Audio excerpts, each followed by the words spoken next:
Did you know that 23% of returns happen simply because the image was inaccurately depicted? So quite literally, you can save a quarter of your returns based on making sure that the pictures that you portray are accurate to the product that they will receive. Now, I have many, many tips to tell you today about how you can make sure that you can improve your product photography to make sure you not only sell more, but they don't get returned, because who wants the hassle of that? So let's get to this. Hi, I'm Robyn from Robyn O'Brien's Photography and Robyn's Academy, and I'm here to help you create photos that you are quite literally proud to share and hopefully will make you a little bit of money. If you are a craft lover, or you are an Etsy seller or eBay seller and you want to make more creative product photography so that you can make more sales, you are in the right place. Also, if you are a blogger and you want to up those affiliate sales, this will also work for you too. So make sure you stick around, because I'm going to be showing you the best tips to make sure you get more sales. So if you're a beginner to this and you quite literally don't know where to start and you don't know all the different things, first thing I would say is go check out this one, which is product photography at home ideas. Okay, so it's all about the different ideas that you can achieve at home to give you a starting point, but make sure you jump back here to make sure you don't make any mistakes. The first thing I will say to you, and it's kind of a bit of a foregone conclusion, is check the specification. So where are you going to use these images? Because it makes a big difference. If you're going to be using them in somewhere like Facebook, Shopify, Etsy, Amazon, eBay, they all have different requirements that are very, very important, whether it comes down to background style, size, or format, okay? And you need to know the individual bases. If you want to know more about that, check the link below, because I have the full list done for you. You don't need to go around hunting for it. I've done it all for you. The second thing I will say to you is, what is the goal of the photo? And it's really, really important to have a goal, because the biggest thing I will say to you is you should be creating a story. You should be creating a feeling. If you want to showcase an individual product on its own, then clearly a plain background is going to make it stand out the most. However, if you're trying to convince them that this is the right thing for them, then a lifestyle photography shot might be more worthwhile.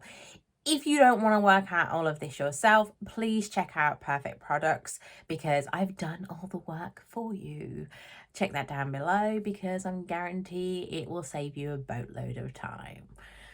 So we've already covered the specifications and we've already covered the goal of your photo. And if you don't have those already nailed, you're not going to get the rest done either.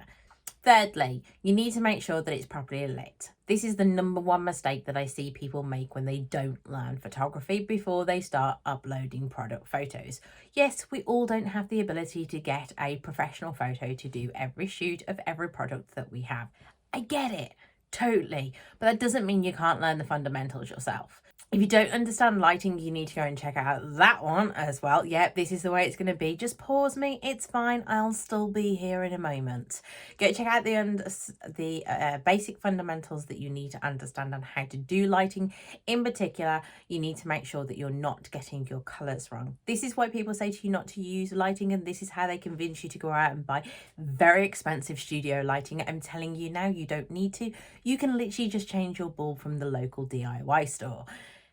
Save yourself a fortune, don't have extra bulky items, and you've still got decent lighting. It's really, really important that the colours are truly represented, especially for things like clothing and jewellery, okay? The colours need to be a true representation, and therefore nailing your photography lighting is a must. You must understand it, and you must understand the best way of using it. Now, obviously, people will talk to you about the various different backgrounds and how you can use different backgrounds, but I'm telling you now, a traditional white background is a must favourite for a reason. It's simple, it's easy, it's immaculately beautiful when done properly, especially if you've got something like a sweep, which will make all the difference. But it's not the only one out there, and it doesn't match every single colour. It's really, really important to understand the product that you're actually photographing and then choose your background. Different ones can have a big impact, as you can see here. And therefore, it's important that you make sure it gives something that you might want the contrast, you might want a simple background, you might want a lifestyle background. Whatever you choose, make sure you're doing it for a reason. That's the key behind this one, that you must have a reason for the background that you choose. Don't choose it because you like it, choose it because it's the best for the product. If you're going to make the effort to actually bother to photograph your product, you may as well do it in a multitude of different ways, because then you'll have more bang for your buck. So quite literally make sure that you take every perspective, from the detailed shot, the variations, to the close-up details. I have a whole list of these things for you, but make sure you try and get all of it done, because if you're going to set it up, you may as well do it once, not have to do it again. Make sense? Good. If you want a whole bunch of things that will quite literally tell you how to lay these things out, the different story compositions, and exactly which backgrounds suit what particular products, then check out Perfect Products, because it does it all for you. Word of warning, most people who learn to take their photos insist on going out and buying a beautiful DSLR and shooting in RAW. RAW is amazing and it will give you control over your edit in such a big deal. However, you then have to edit. If you don't want to edit, don't shoot in RAW, because I'm telling you now, the images that come out will make you feel worse and rather pathetic, if I'm honest, because they are completely unprocessed. They expect you to do the edit. It's very, very important. The difference between an unedited and an edited makes all the difference when it comes to product photography, because you're putting your spin on it, but make sure you keep it real. It's no good changing the colors, because you'll defeat the point of that very hard worked light that you tried to get. Finally, caution. 1, you must make sure that you keep an eye on your reflections. I am actually using a ring light today because it's particularly dreary here today, and I thought I might need a little bit more, but reflections are awful, okay? It doesn't help if you have a reflective product and it then gives you a whole bunch, you lose detail, you get pictures from other parts of the room. It can be very, very distracting. Avoiding glare is a must. And if you need some tips on how to do that, make sure you check out my video here and I'll explain exactly how to avoid that for you.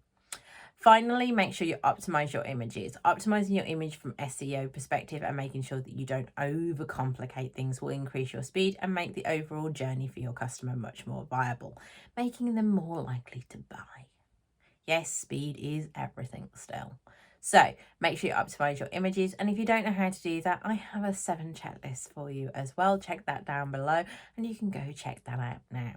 Those are my 7 tips for you. It's quite simple once you kind of get your head around them, but you do need to do your homework, okay? It's important that you get your homework and you understand all of these things. So make sure you pick your best one and just get to it. If you have any questions about product photography or the mistakes that you appear to be having, drop them in the comments below and I would love to have a chat with you.